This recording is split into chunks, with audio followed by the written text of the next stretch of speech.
wabarakatuh. Waalaikumsalam. Sebelumnya perkenalkan, nama saya Cecilia Asmarani dari SMK Hulu Sadar. Di sini saya akan melakukan penyuluhan tentang penggolongan obat dan penggunaan antibiotik yang benar menurut perundang-undangan. Untuk yang pertama ada obat bebas ya. Untuk obat bebas dapat dijual belikan secara bebas kepada umum tanpa resep dokter, tidak termasuk dalam daftar narkotik dan psikotropik. Untuk tanda khusus untuk obat bebas yaitu bulatan berwarna hijau dengan garis tepi berwarna hitam seperti pada gambar di sini ya Bapak Ibu, gambarnya berwarna hijau ya. Contohnya ada paracetamol dan vitamin. Untuk paracetamol dan vitamin termasuk obat golongan bebas kan dijual belikan di apotek secara bebas.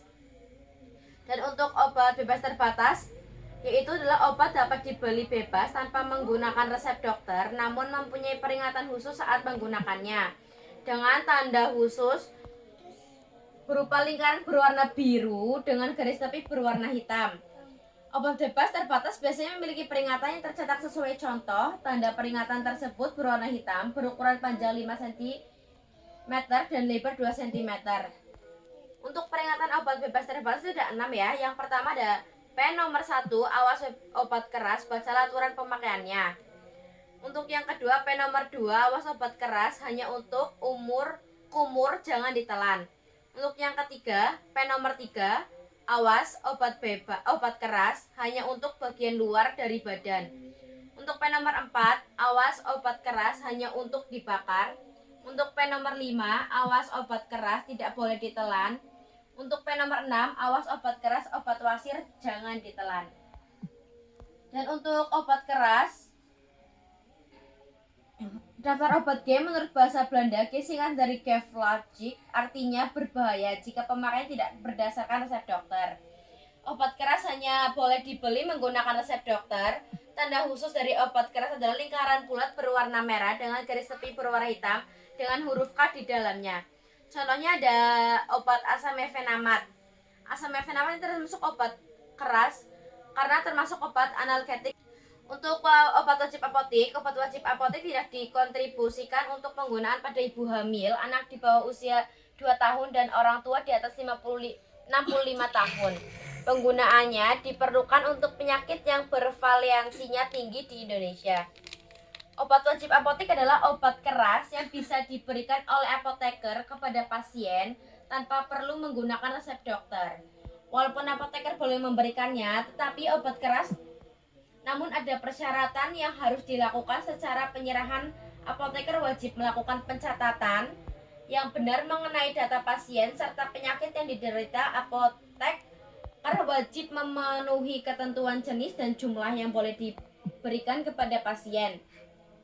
Contohnya hanya jenis oxytetracycline salep saja yang termasuk hanya boleh diberikan 1 tutup. Jadi untuk obat wajib apoteker boleh memberikan, tapi dengan catatan harus mencantumkan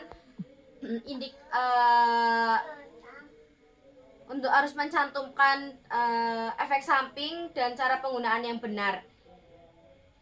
Untuk yang keempat ada obat narkotik. Obat narkotik adalah zat atau bahan yang berasal dari tanaman atau tanaman baik sintetis maupun semi sintetis yang dapat menyebabkan penurunan atau perubahan kesadaran, hilangnya rasa, mengurangi sampai menghilangkan rasa nyeri, dan dapat menimbulkan ketergantungan yang dibedakan ke dalam 3 golongan. Golongan pertama, golongan kedua, dan golongan ketiga. Untuk penandaan narkotik berdasarkan peraturan yang terdapat dalam ordonasi obat bius yaitu palang medali merah. Golongan obat narkotik untuk golongan 1 tidak digunakan dalam terapi tapi hanya untuk ilmu pengetahuan. Potensi ketergantungan sangat tinggi, contoh tanaman opium, kakak, dan ganja heroin. Untuk golongan 2 dapat digunakan dalam terapi dan ilmu pengetahuan. Potensi ketergantungan sangat tinggi, contoh metadon, morfin, opium, atau petidin. Dan untuk golongan yang ketiga banyak digunakan dalam terapi dan ilmu pengetahuan. Potensi ketergantungan ringan, contoh kodein. Dan untuk obat psikotropik adalah obat alamiah maupun sintetis narkotik yang berkhasiat psikoaktif melalui pengaruh selektif pada susunan syaraf pusat yang menyebabkan perubahan gas pada aktivitas mental dan perilaku. Untuk penandaan psikotropik lingkaran bulat berwarna merah dengan huruf K berwarna hitam yang menyentuh garis tepi yang berwarna hitam. Untuk golongan psikotropik ada 4, ada golongan 1, 2, 3, dan 4. Untuk golongan 1 tidak digunakan dalam terapi tapi hanya digunakan untuk ilmu pengetahuan atau potensi sindrom ketergantungan amat kuat, contohnya LSD atau MDMA. Untuk golongan 2 dapat digunakan dalam terapi dan ilmu pengetahuan potensi sindrom ketergantungan kuat, contoh amfetamin atau metamfetamin. Untuk golongan yang ketiga banyak digunakan dalam terapi dan ilmu pengetahuan potensi sindrom ketergantungan sedang, contoh pentobarbital. Untuk golongan keempat sangat luas digunakan dalam terapi dan ilmu pengetahuan potensi sindrom ketergantungan ringan, contoh diazepam. Dan saya juga akan menjelaskan untuk antibiotiknya. Antibiotik adalah sama dengan anti kuman atau antibakteri. Obat anti infeksi yang digunakan untuk membunuh bakteri atau kuman terdapat dalam tubuh kita. Kuman sama saja dengan makhluk hidup, berukuran kecil yang tidak dapat dilihat dengan mata telanjang dan hanya bisa dilihat dengan mikroskop. Dan untuk kapan antibiotik perlu dilakukan atau perlu diminum? Ketika kuman masuk, tubuh kita punya sistem pertahanan tubuh, contohnya sel darah putih, untuk melawan kuman penyebab penyakit. Sel darah putih akan melawan untuk menghancurkan kuman tersebut. Jika nutrisi baik, maka hasilnya kuman mati, dan apabila nutrisi buruk, maka kuman tidak mati sehingga menjadi infeksi. Sehingga kita di situ perlu meminum antibiotik untuk membunuh kuman yang ada di tubuh kita. Bagaimana antibiotik bekerja? Antibiotik bekerja menghambat sintetis dinding sel kuman, contoh amoksisilin, ampicillin, atau ceftriaxone, dan mengganggu membran sel kuman, contohnya polymyxin, menghambat sintetis protein dan asam nukleat, contohnya amikasin, tetrasiklin, dan mengganggu metabolisme sel kuman, contohnya kortimoxazol. Dan yang perlu diperhatikan aturan pemakaian antibiotik, yaitu bila aturan pakainya 3 kali sehari, maka harus dikonsumsi setiap 8 jam. Jadi bukan pagi, siang, ataupun sore, tapi setiap 8 jam. Misal jam 7 pagi minum, berarti 8 jam setelah jam 7 pagi jam berapa, terus dan selanjutnya.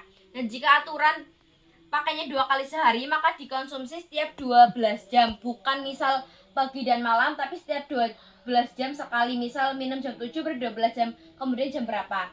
Dan yang kedua harus dikonsumsi tepat waktu atau teratur. Karena kalau tidak teratur, kekebalan tubuh kita untuk bakteri itu bakal lebih kebal dan tidak akan efektif untuk meminum obat antibiotik golongan yang biasa. Yang ketiga harus dikonsumsi sampai habis walaupun gejala penyakitnya sudah hilang. Biasanya antibiotik harus dikonsumsi 3-5 hari.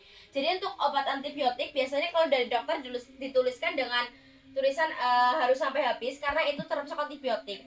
Karena kalau kita tidak menghabiskan atau kita minum hanya 1 kali atau 2 hari, itu sama saja dengan tidak membunuh kuman ada di tubuh kita, tapi hanya mematikan dengan sementara. Untuk keempat, bila lupa konsumsilah saat teringat, tapi jika sudah mendekati waktu selanjutnya langsung dikonsumsi, namun jatah selanjutnya jangan dikonsumsi lagi. Misal, Bapak Ibu pagi lupa meminumnya dan siang baru teringat untuk meminum, tapi yang pagi sudah tidak usah diminum. Tidak boleh berdobel-dobel ataupun 2 kali lipat dosis. Dan untuk yang kelima, dikonsumsi sebelum makan, namun jika timbul rasa tidak nyaman di perut, minumlah 1 jam setelah makan. Yang keenam, konsumsilah sesuai dengan aturan yang dianjurkan dokter atau apoteker. Yang perlu diperhatikan dalam aturan pakainya, jika tidak sesuai aturan pakai, resistensi antibiotik itu sangat fatal ya Bu. Resistensi sama dengan kebal. Resistensi itu kekebalan dalam tubuh kita. Resistensi antibiotik adalah kekebalan kuman terhadap antibiotik. Jika kuman sudah resistensi, maka pengobatan antibiotik yang sama tidak akan mampu membunuh kuman, sehingga diperlukan obat lain yang lebih efektif daripada antibiotik sebelumnya dan kemungkinan dengan harga yang lebih mahal. Jadi antibiotik itu harus wajib dihabiskan dalam pemulihan setiap kita sakit ya. Kalau tidak habis maka kita akan mengalami resistensi, yaitu adalah kekebalan kuman terhadap antibiotik sudah tidak mempan. Jadi kita harus memakai antibiotik yang lebih mahal ataupun yang lebih efektif dari sebelumnya. Untuk efek samping antibiotik yaitu ada mual, muntah, diare, dan alergi. Efek samping di atas termasuk individual, jadi tidak semua orang tuh sama seperti mual, muntah, diare, alergi, tidak seperti itu, karena itu termasuk individual. Jika Anda alergi terhadap antibiotik tertentu, maka penggunaan antibiotik harus dihentikan. Konsultasikanlah ke dokter. Saya kira sudah cukup untuk penjelasannya. Apakah ada yang mau ditanyakan, Bapak Ibu? Ya, ini saya mau tanya, apakah antibiotik bisa digunakan untuk mengobati flu? Baik, untuk antibiotik bisa digunakan untuk flu atau tidaknya itu tidak bisa, karena antibiotik itu termasuk. Jadi apakah antibiotik bisa digunakan untuk mengobati flu? Tidak, karena flu disebabkan oleh virus, sedangkan antibiotik yang efektif melawan bakteri. Jadi virus dan bakteri itu berbeda. Kalau untuk virus itu kita melalui udara ataupun melalui lingkungan-lingkungan, tapi untuk bakteri itu kita melalui sama saja dengan kondisi lingkungan kita, tetapi bakteri dan virus itu sangat berbeda ya. Dan selanjutnya, apakah sudah cukup jelas Bapak? Cukup. Adakah pertanyaan lain? Ada. Mengapa dokter harus memberikan resep untuk antibiotik? Baik, kenapa dokter harus memberikan resep untuk antibiotik? Untuk memastikan antibiotik digunakan dengan tepat sesuai jenis efek infeksi dan menghindari resistensi bakteri. Jadi antibiotik itu perlu diberikan oleh resep dari dokter, karena kalau tidak, kita tidak tahu antibiotik seperti apa yang cocok untuk badan kita ketika kita sakit, atau antibiotik dosis bagaimana yang cocok untuk badan kita. Sudah cukup jelas? Ada pertanyaan lain? Ada. Apa yang harus dilakukan jika lupa minum antibiotik?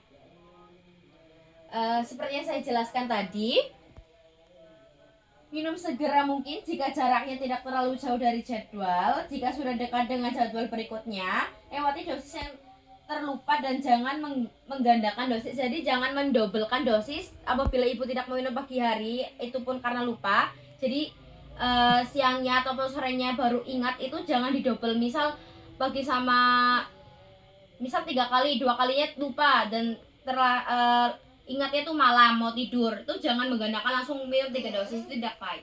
Apakah sudah cukup jelas Bu? Ya, cukup. Kalau sudah cukup jelas, terima kasih sudah menyempatkan waktu untuk pertemuan penyuluhan kali ini. Saya akhiri. Wassalamualaikum warahmatullahi wabarakatuh. Waalaikumsalam warahmatullahi wabarakatuh.